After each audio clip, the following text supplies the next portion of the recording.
네. 이 시간부터는 한 3번 정도, 3시간 정도 포트폴리오에 대해서 설명을 하도록 하겠습니다.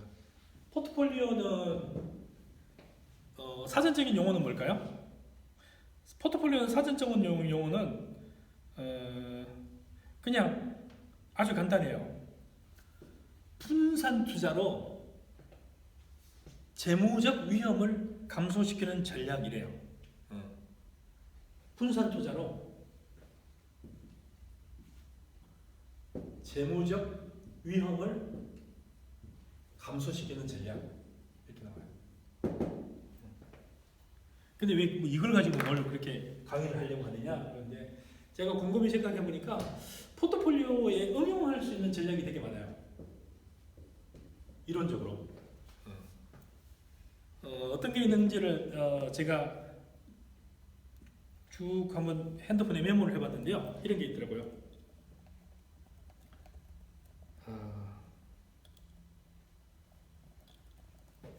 제가 사실 포트폴리오라는 글자는 제가 전공감독은 공채 91년 공채로 들어갔는데요. 공채했던 우리 동기들이 만든 이름 자체가 우리 모임이 포트폴리오였어요. 그래서 아무 생각 없이 그냥 포트폴리오 만들었는데 이 포트폴리오를 살펴보니까 여러 군데서 사용되고 있더라고요. 예를 들면은 제가 이제 미국 유학을 갔다 오고 나서 지금 제가 이제 미국 뉴욕하고 연방 변호사가 되어서 한국에 들어왔는데 한국 외교부에 들어왔어요.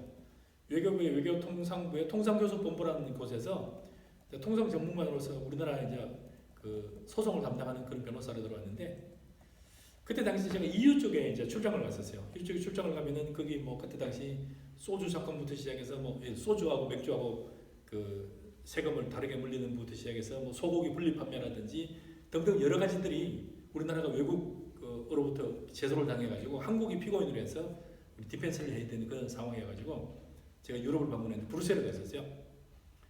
브뤼셀을 갔는데 유럽에서 가장 그 유명한 변호사한테 우리가 가서 변호를 하는 게 아니라 우리도 유럽에 좀 약하니까 유럽에서 가장 잘하는 변호사를 고용을 해가지고 그 친구가 서면도 내고 가서 디펜스도 하고 이런 상황이었는데 그래서 그 변호를 준비하기 위해서 주로 농업 관련 제품이었으니까 농림부에 있는 공무원들하고 외교부에 있는 공무원들하고 여러 같이 갔었죠. 가서 이제 변호사 사무실에서 얘기도 하고 등등 했는데 특이한 게 그 변호사 사무실에 변호사가 트레이드 로이어예요. 그러니까 무역 전문 변호사예요. 무역 전문으로 굉장히 유명한 변호사인데 그 친구가 파트너가 있어요. 파트너가 있는 같이 하는 변호사가 있는데 그 변호사는 무역 담당하는 변호사가 아니라 파산을 담당하는 변호사예요. 뱅크럽시. 그래서 밥을 먹으면서 제가 물어봤어요. 야, 너 그 무역으로 그래도 유럽에서 최고 변호사인데 뱅크럽시 변호사랑 같이 둘이서 파트너 하면은 네가 손해지 않느냐? 네가 이익을 끌어들인 걸 저 파트너랑 나눠야 되지 않냐? 라고 했더니 그 파트너가 뭐라고 얘기했는지 아십니까? 여러분이 사업을 A라는 아이템으로 돈을 되게 많이 벌고 있어요. 근데 그 돈을 거의 하나도 못 버는 친구한테 반씩 나눠줘야 돼요. 근데 그 친구를 같이 하고 있어요. 그래서 그 친구가 저녁을 먹으면서 와인을 같이 곁들여서 마시면 빙긋이 웃으면서 저한테 하는 얘기가 제 친구가 뱅크럽시인데 내가 돈을 못 벌 때는 제 친구가 또 많이 번대요. 그러니까 지금은 자기가 조금 잘 나가가지고 돈을 많이 버는데 어떨 때는 제 친구가 더 많이 벌기도 한다는 거예요. 왜요? 그러니까 트레이드 관련돼서 이슈가 많지 않을 때는 뱅크럽시 관련 이슈가 또 되게 많아가지고 제 친구가 나보다 더 돈을 많이 벌 때도 있다는 거예요.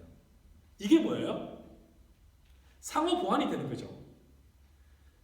포트폴리오라는 게 여러 종목에 투자를 한다는 거잖아요. 그죠?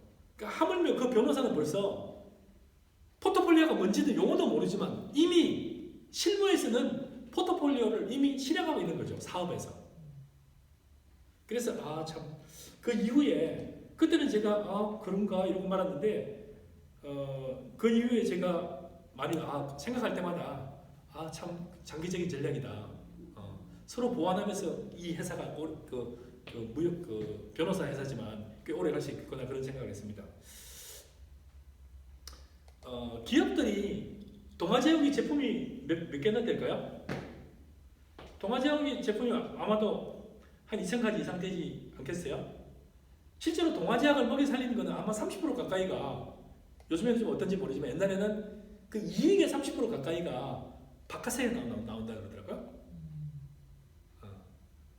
하지만 실제로 굉장히 많은 제품을 계속 만들기는 하지만 어떤 제품은 원가도 연구비도 못 건지고 어떤 제품은 거의 뭐 영업 손실을 겪는 것도 굉장히 많고, 그럼에도 불구하고 동아제약에는 어떤 회사가 이익을 꾸준하게 많이 내려면 계속 해야 되는 게 뭐예요? 결국에는 계속해서 여러 제품을 만드는 거죠. 만들다 보면 어떻게 될까요? 어떤 제품은 성공을 하기도 하고 어떤 제품은 손실을 보기도 하고. 비슷한 얘기를 저는 벤처캐피탈리스트들로부터 들었는데요. 나름대로 여러 심사 단계를 거치고 여러 심사들이 고민하지만 어떤 경우는 전혀 이익을 못 내기도 하고 손실을 투자한다면 다 잃어버리기도 하는데, 어떤 경우는 10배, 20배의 이익을 남기기도 하고. 그럼 합치면 어떻게 될까요? 합쳐서 이익이 어느 정도 수준을 유지하던 일정 이상이 되겠죠. 그래서 결국에는 벤처캐피탈리스트들이 돈을 버는 것도 결국에는 포트폴리오가 기본이 아닌가. 그래서 기업들이 제품을 계속 다각화하는 것도 결국에는 포트폴리오 이론을 기업에 받아들이는 게 아닌가. 여러분들 수박 같은 경우 어떨 때는 되게 싸게 먹고 어떨 때는 거의 못 먹기도 하잖아요. 네. 그래서 수박을 재배하는 사람들 입장에서는 어떻게 하면 이익을 많이 낼까요? 제품은 수박 한 종류밖에 없어요. 근데 뭘 다각화하냐면은 출하 시기를 다각화하는 거예요. 그럼 결국은 뭐예요? 가을에 심어가지고 겨울에 수확하는 비닐하우스 한다 그러면 어떻게 될까요? 여름에는 거의 일반에서도 노지에서도 많은 수박이 나오겠지만 똑같은 제품은 하나인데 뭘 다각화하는 거냐면은 출하 시기를 다각화해가지고 수익을 누리는 거죠. 그래서 이런 것도 생각해보면 결국에는 포트폴리오인데 제품은 한 가지인데 출하 시기를 조정해가지고 결국 이익을 남길 수도 있다.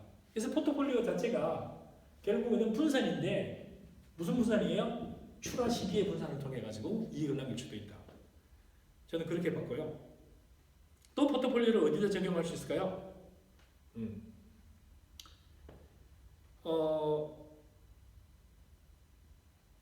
삼성전자 같은 경우가 반도체 중에서도 우리나라가 좀 강한 게 메모리 부분에 되게 강하고 비메모리 부분이 되게 약하다 그러네요. 그래서 비메모리 부분 최근에 SK 같은 경우도 그렇고 강하지 않은 비메모리 같은 경우는 계속 사업을 다각화해가지고 결국에는 메모리 부분은 만약에 시장이 줄어들었을 때 비메모리 부분에서 수익을 창출한다든지 그렇게 할 수도 있겠죠. 그 이후에 상당히 많은 펀드들 같은 경우는 포트폴리오가 기본이겠죠. 그죠? 부동산 같은 경우도 어떤 경우에는 뭐 상업용, 어떤 경우에는 주거용, 어떤 경우에는 뭐 도시, 어떤 경우는 지방도시 다양할 수 있겠죠. 해외 상품 같은 경우도 여행사 같은 경우도 특정한 시기에 특정한 지역이 잘 나가다가 갑자기 침체를 겪을 수도 있어요. 만약에 한 지역에만 집중을 했다 그러면 어떻게 될까요? 굉장히 많은 손실을 보겠죠. 그래서 여행업을 하는 경우에도 어떻게 하면 될까요? 지역을 포트폴리오 한다든지 그렇게 하다 보면은 굉장히 많은 또 위험들을 줄일 수도 있겠고. 여러분 친구 구성이 어떻게 되어 있어요? 여러분의 친구가?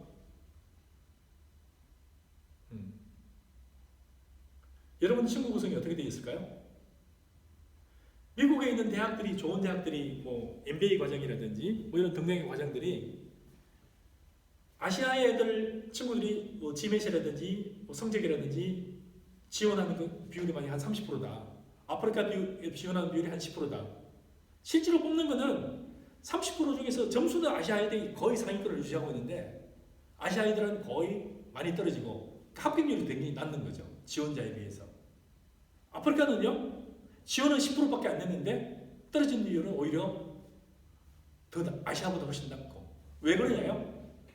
미국에는 유명한 뭐 하버드 MBA라든지 뭐 캘리포니아 UCLA MBA라든지 뭐 유명한 뭐 NYU 콜롬비아 같은 MBA에서 제일 중요시한 게 이 학생들의 높은 지맥 점수가 아니라 이 학교에서 중요하게 바라보는 것은 다양성이에요. 이 클래스룸에 들어왔을 때 특별히 자기소개서 같은 거 쓸 때 미국에 있는 많은 대학들이 핵심적으로 보는 경우가 뭘 보냐면 이 학생이 얼마나 탤런티드하느냐, 얼마나 많은 재능이 있느냐. 두 번째 보는 게 뭐냐면 이 학생이 얼마나 많은 컨트리뷰션을 할 수 있느냐.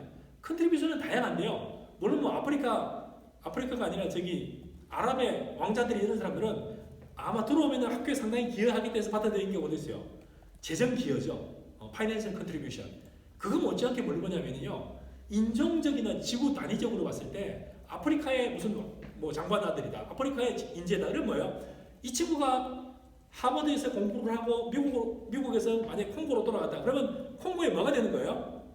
유력한 사업가의 아들이거나 정치인의 아들이 될 거 아니에요. 그럼 뭐가 되는 거예요? 미국에서 수입하는 무기라든지 각종 제품에 어디가 수입해 오겠어요? 미국에서 공부하니까 미국이 익숙하니까 어디를 가져가겠어요? 사람을 쓰더라도 미국 사람을 쓸 거고 제품을 가져가도 미국 제품을 가져갈 거고 그러면은 미국에 있는 많은 대학들은 특별히 아프리카 학생을 많이 뽑으세요 라는 얘기를 안 했는데도 불구하고 상당히 많은 아프리카 학생을 뽑아요. 제가 유학 갔던 시절이 동유럽이 막 해체되어 가지고 폴란드, 헝가리, 뭐 체코 이런 나라들이 막 자유화되던 시절인데 제가 유학 갔을 때 굉장히 많이 들어왔던 친구들이 뭐냐면 이 친구들이에요. 너는 어떻게 들어왔냐 했더니 그때 당시 세계연맹부터 시작해 미국인 많은 대학들이 미국 대학 내에서 장학금을 굉장히 많이 주는 거예요. 문으로 활짝 여는 거죠. 왜 그랬을까요? 그 이후에 헝가리, 체코, 뭐 폴란드 이런 많은 나라들이 산업이 이 친구들을 유학시킨 친구들을 기반으로 돌아갈 거거든요. 그러니까 어떻게 돼요? 지금 우크라이나 같은 데도 결국은 거의 침입국가가 되어가고 있잖아요. 왜 그래요? 우크라이나 유학생들을 굉장히 많이 받았어요. 이게 무슨 정책이에요? 10년, 20년 뒤에 그 나라를 짊어지고 갈 인재들을 뽑는 거죠. 그럼 미국 학교 입장에서는 아까 컨트리뷰션은 뭘 컨트리뷰션으로 본 거죠? 수업에서도 얼마나 많은 다양한 학생들이 돌아오면 수업 클래스 자체가 풍성해지고 그 다음에 장기적으로 바라보는 건 이 친구들이 자기 나라에 돌아가서 미국의 대학교를 또 좋은 대학으로 또 만들게 되는 거죠. 선순환이 되는 거죠. 선순환의 시작이 뭘로부터 시작되는 거죠? 다이버시티. 잠깐 쉬었다가 계속할게요.